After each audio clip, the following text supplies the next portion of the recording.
My sister uninvited me from her bachelor party, saying, it's for close friends only, but then asked me to babysit her kids. Instead, I booked a last-minute stay at a beach resort. She stood outside my house with her kids, calling me nonstop while I was sipping cocktails by the ocean. Growing up, it was small things. If she forgot her lunch at school, I had to share mine. If she had a school project due the next day, I was the one staying up late helping her finish it. If she threw a tantrum over something, my parents would tell me to be the bigger person and let it go. As we got older, nothing changed. Rachel had 2 kids young, and somehow I became her unofficial babysitter. She would drop them off with little notice, assuming I had nothing better to do. If I had plans? Too bad. If I was busy? I could make time. I put up with it for years. Then she got engaged. I had already accepted that I would probably be asked to do a million things for her wedding. She'd expect me to help with planning, go dress shopping, run errands, and, of course, watch the kids whenever she needed. I was prepared for all of that. What I wasn't prepared for was the bachelorette party situation. One day, I was scrolling through Instagram when I saw a post from one of our mutual friends. It was a countdown for Rachel's bachelorette trip, complete with a whole group of women celebrating and talking about how excited they were. I stared at my screen, confused. I hadn't heard anything about this trip. I assumed it was just being planned and I would hear about it soon. A few days passed. No invite. No mention of it. So I decided to ask. Me, hey, are you doing a bachelorette trip? Rachel, oh, yeah. It's just going to be a small group, only my closest friends. Closest friends. I was her only sister. Me, oh. I just assumed I'd be invited. Rachel, I didn't think you'd be into it. We're doing a fun girls' weekend. I didn't want you to feel out of place. Out of place? What did that even mean? She must have seen the look on my face because she quickly added, Rachel, you know it's nothing personal. I just want a certain vibe, you know. I nodded, pretending I understood. But inside, I was hurt. I didn't want to go on her trip badly enough to beg, but the fact that she didn't even consider inviting me, that stung. I swallowed it down and told myself it wasn't a big deal. She could have her party. I wasn't going to make a scene over it. I figured that was the end of it. I was wrong. 2 days before the trip, Rachel called me. She never calls unless she needs something. I picked up, already guessing where this was going. Rachel, hey, so I have a huge favor to ask. I stayed silent, waiting. Rachel, I need you to watch the kids this weekend. Our sitter just canceled and I'm completely stuck. I almost laughed. She uninvited me from her trip because it was only for close friends, but now she expected me to drop everything and babysit so she could go? I let her keep talking. Rachel, it would help me so much. You know how hard it is to find a sitter last minute, and I know you love spending time with them. There it was. The guilt trip. I wanted to say no immediately, but then an idea popped into my head. Instead of giving her an answer, I told her I'd get back to her later. She seemed relieved. Rachel, thanks, sis. I knew I could count on you. I hung up without promising anything. Then I went online and booked myself a last-minute trip to a beachfront resort. The night before she was supposed to leave, Rachel called again. Rachel, so, we're good for tomorrow? I took a deep breath and kept my voice casual. Me, oh, I forgot to text you. I actually booked a trip for myself this weekend. I won't be around to babysit. Silence. Rachel, wait, what do you mean you booked a trip? You never go anywhere. I ignored the jab. Me, yeah, I figured it was time to do something fun for myself. Hope you figure things out. She started sputtering. Rachel, but wait, what? You can't just leave. What am I supposed to do with the kids? Me, not sure. Maybe ask one of your close friends. She gasped like I had slapped her. Rachel, oh my God, you're being so petty right now. I shrugged. Me, not trying to be. Just prioritizing myself like you did. Before she could say anything else, I told her I had to go. Then I turned off my phone notifications, packed my bags, and went to bed. The next morning, I got up early, grabbed my things, and left. I was on the beach, drink in hand, enjoying the sound of the waves when my phone started exploding. Missed calls. Voicemails. Angry texts. The first one, Rachel, where are you? I'm at your house. The next, Rachel, you said you'd help me. Then my mom called. I let it go to voicemail. Then she called again. And again. Finally, I answered. Mom, Rachel is outside your house with the kids. What is going on? I took a sip of my drink. Me, I told her I wouldn't be home. I have my own plans this weekend. Mom, wait, so she expected you to babysit? Me, yup, without even asking me first. Silence. Then, Mom, I see. She didn't yell at me. She didn't tell me I was being selfish. For the first time ever, she actually sounded tired of Rachel's behavior too. Now, I'm sitting by the ocean, watching the sunset while my phone keeps buzzing on the table. Rachel is still outside my house, furious, calling me nonstop. I'm debating whether I should answer. Maybe after I finish my drink. I sat there, watching the waves roll in, feeling the warm breeze on my face. The sound of the ocean drowned out the buzzing of my phone, but I could still see the notifications piling up. Rachel wasn't giving up. After a few minutes of silence, my phone started ringing again. But this time, it wasn't Rachel. It was my dad. My dad never calls unless something serious is happening.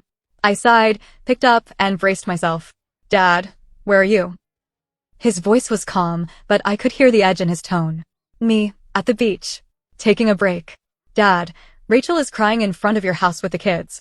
She's saying you abandoned them. I closed my eyes and took a slow breath.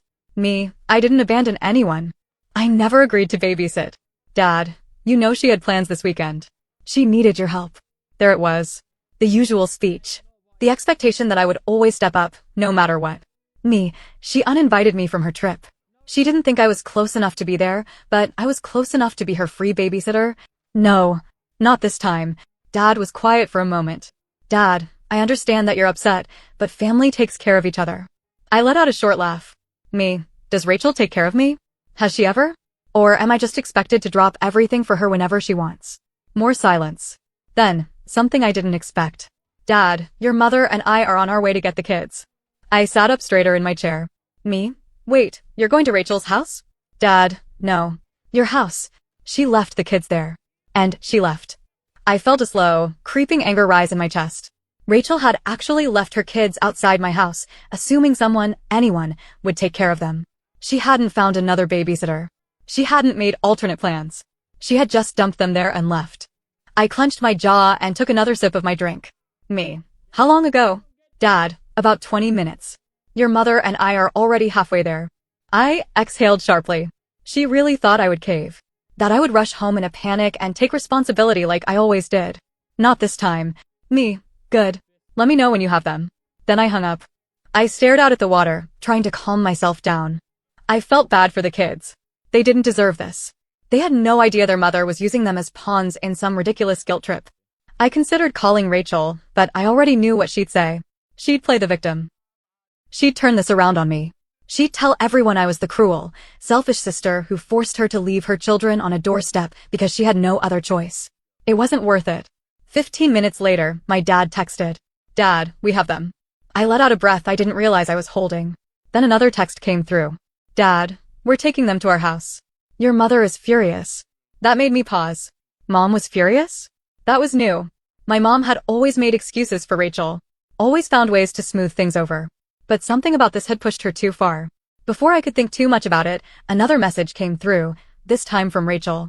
Rachel, how could you call mom and dad on me? So now I was the problem? I rolled my eyes and kept reading. Rachel, you know I had nowhere else to bring them. What else was I supposed to do? Rachel, you're seriously making this a huge deal over a trip? You're petty and selfish. Then, the final message, Rachel, you're dead to me. I stared at the screen for a second before locking my phone and setting it aside. I wasn't going to let her ruin my weekend. But I had a feeling this wasn't over yet. I let Rachel's angry text sit there, unread, while I leaned back into my lounge chair. The sun was setting over the ocean, casting everything in deep shades of gold and orange. The waves were steady, rhythmic. Peaceful. I should have been relaxed. But something gnawed at me. Rachel wasn't the type to just let things go. She had always been good at shifting blame, turning situations in her favor. And this? This was the kind of thing she would hold on to for years. I sighed, took a slow sip of my drink, and grabbed my phone again. 42 unread messages. Mostly from Rachel, some from my mom. I skimmed the latest texts from Mom first. Mom, we have the kids. Mom, Rachel isn't answering our calls. Mom, call me when you can. I frowned. Rachel wasn't answering them? She was texting me nonstop, but ignoring them? That didn't make sense. I hesitated, then clicked on her name. The texts were exactly what I expected. Rachel, I hope you're happy. You ruined everything. Rachel, you're so bitter it's disgusting. Rachel, you embarrassed me in front of everyone. Rachel, I hope you're enjoying yourself while I'm falling apart. Nothing new. Just the usual guilt tripping. I was about to put my phone away again when a new message popped up. Rachel, I told my friends what you did. They all agree you're an awful sister. No wonder you don't have many close friends. I exhaled sharply. There it was. I had spent my whole life being the responsible one. The one who could be counted on. The good sister. Rachel was used to me needing to be the bigger person. But now that I wasn't bending over backwards for her, she had to paint me as the villain. I locked my phone and set it aside again. Let her tell her version. I didn't care. At least, I thought I didn't. About an hour later, just as I was finishing dinner at the resort's open-air restaurant, my phone buzzed again. I sighed, expecting another round of angry texts. But it wasn't Rachel. It was my neighbor. Neighbor? Hey, are you home? There's someone banging on your front door. My stomach dropped. I typed back quickly. Me. Who is it? Neighbor, I think it's Rachel. She's yelling your name. Of course she was. I clenched my jaw. Rachel must have realized that our parents weren't going to cave the way they usually did. And now, she was at my house, probably ready to scream at me in person. Me, I'm out of town. Neighbor, yeah, she's not happy about that. What do you want me to do? I took a slow breath. Me, ignore her. Neighbor, she's waking up the whole street. I rubbed my temples. This wasn't normal. Rachel was dramatic, sure. But this was something else. What was she trying to do? Make a scene? Get me to rush home? Because if that was her plan, it wasn't going to work. 15 minutes later, another text popped up. This time, from my dad. Dad, Rachel just showed up at our house. She's demanding the kids back. I frowned. That didn't make sense. She left them there. She walked away. She ignored their calls. And now she wanted them back? Then another text. Dad, something's off. She's acting strange. That was not what I expected. Rachel was a lot of things, but she wasn't careless with her kids. She was entitled. She was manipulative. But she was calculated. If she left them behind, it was because she wanted to prove a point. But now, she was backtracking? Something was wrong. Then my phone buzzed again, another message from my neighbor. Neighbor, so, Rachel left. But a guy came looking for her like 5 minutes later. My stomach twisted. Me, what guy? Neighbor, tall. Kind of rough looking. He knocked a couple times, looked around, then left. I stared at my phone, my pulse picking up. Rachel didn't date guys like that. She only surrounded herself with people who could benefit her in some way. Who was this guy? And why was he looking for her? I scrolled back up to Rachel's last message. Rachel, I hope you're enjoying yourself while I'm falling apart. I had assumed she was just being dramatic. But now, I wasn't so sure. I couldn't shake the feeling that something was wrong. Rachel was unpredictable, but this was different.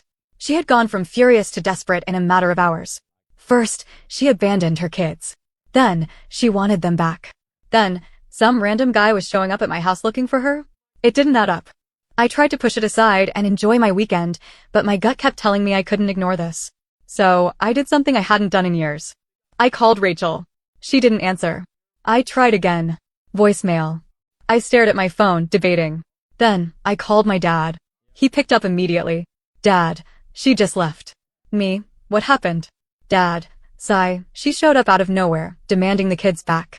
Your mother told her no until she explained what was going on. Rachel lost it. Yelling, crying, saying we were all against her. Me, did she say why she left them in the first place? Dad, not really. But she kept saying she had to fix something before it was too late. My fingers tightened around my phone. Me, did she say what she needed to fix? Dad, no. And she wouldn't let me call the police either. She said she had it under control.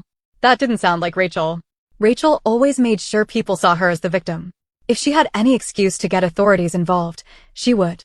Which meant she was actually scared. I checked the time.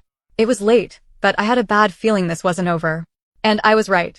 At around 2 a.m., I was woken up by the sound of my phone vibrating loudly on the nightstand. A call from my mom. I answered immediately. Me, what's wrong? Mom, Rachel's at our house again. And so is that man. I shot out of bed. Me, what? He followed her there. Mom, yes. They're arguing outside. Me, call the police. Mom, your father already did. But Rachel keeps telling us not to. I was already throwing on my clothes. I grabbed my purse and rushed to check out of the resort. Me, I'm coming home. Mom, what? No, don't, but I had already hung up. Rachel had dragged our whole family into whatever mess she was in. And now? I needed to see it with my own eyes. By the time I pulled up to our parents' house, there were 2 police cars outside. Rachel was on the front porch, crying hysterically. The man, who I now got a good look at, was pacing on the sidewalk, shouting something at her. He was tall, rough-looking, angry. I didn't recognize him. Rachel did not date men like this. One of the officers was standing between them, trying to defuse the situation. I parked and got out, feeling my heart pound in my chest. Mom saw me first and rushed over. Mom, I told you not to come. Me. Too late. I looked at Rachel, then at the man. Me. Who is that? Mom shook her head. Mom, we don't know. I turned to Rachel. Me. Rachel. Who is that? Rachel refused to look at me. The man turned toward me instead. Man. Oh, you're the sister, huh? The one who left her high and dry. I took a step back, caught off guard. Me. Excuse me? Man. Mocking voice, I need a weekend to myself. I don't have time to help my own sister. My blood ran cold. Me? Rachel? Did you tell him about me? Rachel still wouldn't look at me. The man laughed. Man, of course she did. She blamed you. Said you were the reason she was stuck in this mess. I clenched my jaw. Me? What mess? Man, the money. I felt like the ground had been ripped out from under me. Me? What money? The man scoffed. Man, the $10,000 she owes me. My heart stopped. I turned to Rachel. Me, tell me he's lying. Rachel finally looked up. Her face was pale, her eyes bloodshot. Rachel, whispering, I needed the money for the wedding. I stared at her. Me, you borrowed money from him? Why? She wiped her face, shaking her head. Rachel, I thought I could pay it back before he came looking. The man laughed again. Man, yeah, well, you thought wrong. I turned back to him. Me, so you're a loan shark? Man, I prefer businessman. I inhaled sharply. Me, and you thought? What? Coming here and making a scene would get your money faster. He shrugged. Man, she wasn't answering my calls. She ran out of excuses. So here we are. I looked at Rachel again. Me, is this why you left the kids at my house? Rachel covered her face. Rachel, mumbling, I didn't want them to be around if things got bad. I closed my eyes. She had used me. She had tried to guilt me into watching her kids so she could deal with a lone shark in secret. Then, when I refused, she had left them anyway. She had put all of us at risk because she didn't want to take responsibility for her own actions. I was done. The police ended up escorting the man away after taking statements. Rachel tried to apologize to our parents, but they weren't having it. Dad. You put your kids in danger, Rachel. You put all of us in danger. Mom. And you tried to blame your sister for your mistake. Rachel kept sobbing, saying she didn't know what else to do. I stood there silent. I felt nothing. I wasn't angry anymore. I wasn't even surprised. I was just tired. Me, figure it out, Rachel. She looked up at me, eyes wide. Rachel, you're just going to walk away? Me, yes. For the first time in my life, I didn't feel obligated to fix things for her. She had made this mess. She would have to clean it up. I turned, walked back to my car, and drove away. Rachel and I didn't talk for weeks. I found out later that my parents forced her to sell a few of her wedding luxuries to pay off the debt. The wedding still happened, but it was a far smaller event than she had originally planned. I wasn't in the bridal party. I wasn't even invited. And honestly, I was okay with that. For the first time in my life, I put myself first. And I don't regret it.